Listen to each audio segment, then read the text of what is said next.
تاکہ آپ کی شاگردی میں آؤں۔ مولوی صاحب جو غور سے اس کی بات سن رہے تھے اچانک جیسے ہوش میں آ گئے اور کہا، اچھا تو اب تو تمہارا مقصد پورا ہو چکا ہے، تم قرآن پاک کے حافظ بھی بن چکے ہو۔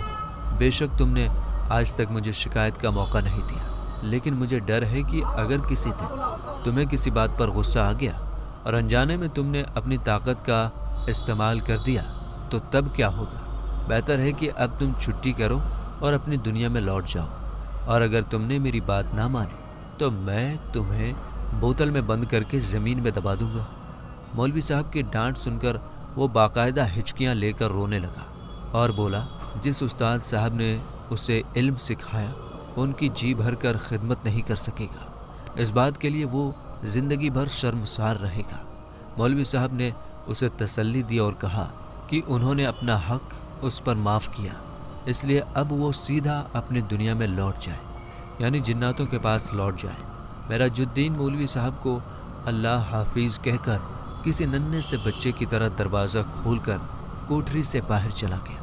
مولوی صاحب کو اس کے آنسو بھری آنکھیں رات بھر رلاتی رہی۔ مولوی صاحب کی ہدایت پر ہمیشہ کے لیے لوٹ جانے سے پہلے اس نے ہینگ بھی واپس گودام میں پہنچا دی تھی۔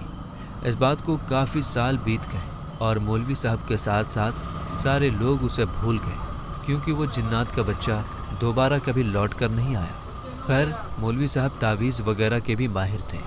اکثر گاؤں کی نوجوان لڑکیوں پر جب کبھی ہسٹیریا کا دورہ وغیرہ پڑتا اور ماں باپ سے جن بھوت وغیرہ کی کاستھانی سمجھتے تو وہ مولانا صاحب کے پاس آتے اور وہ لڑکی پھر سے ٹھیک ہو جایا کرتی تھی۔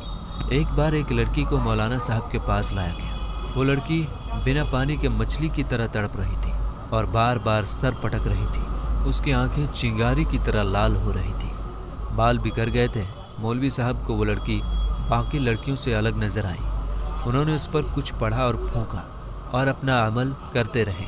مولوی صاحب کچھ دیر پڑھتے رہے اور پھر وہ اچانک سے چیخ پڑے کہ میرا جدین، تم تو اپنی دنیا میں واپس نہیں گئے؟ کیا تم نے اپنے وعدے کو بھلا دیا اور یہ بھول گئے کہ استاد کی نافرمانی کتنا بڑا گناہ ہے؟ تم مسلمان جن ہو، عبادت گزار ہو، پھر تم اس لڑکی کو کیوں پریشان کر رہے ہو؟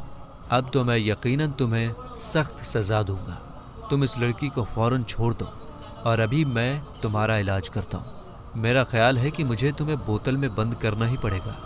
میرا جدین جو کہ ایک جن تھا، اس نے کہا کہ نہیں استاد، ایسا نہ کریں، آپ کو اللہ کا واسطہ، میں وعدہ کرتا ہوں کہ اب آپ کی طرف کبھی لوٹ کر واپس نہیں آؤں گا، مگر صرف ایک بار، آخری بار مجھے اپنی دنیا میں لوٹ جانے سے پہلے آپ کا ہاتھ چومنا ہے۔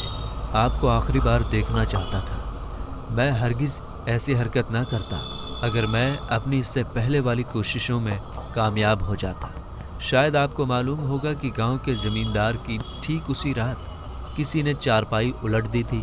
جب میں نے آپ کو اللہ حافظ کہا تھا، میرا پروگرام یہ تھا کہ یوں اس بندے کے علاج کے لیے آپ کو بلایا جائے گا اور میں اپنے محترم استاد کا دیدار ایک بار پھر سے کر سکوں گا، مگر مجھے ناکامی کا منہ دیکھنا پڑا، کیونکہ مجھے بھگانے کے لیے انہوں نے کسی کو بلا لیا تھا۔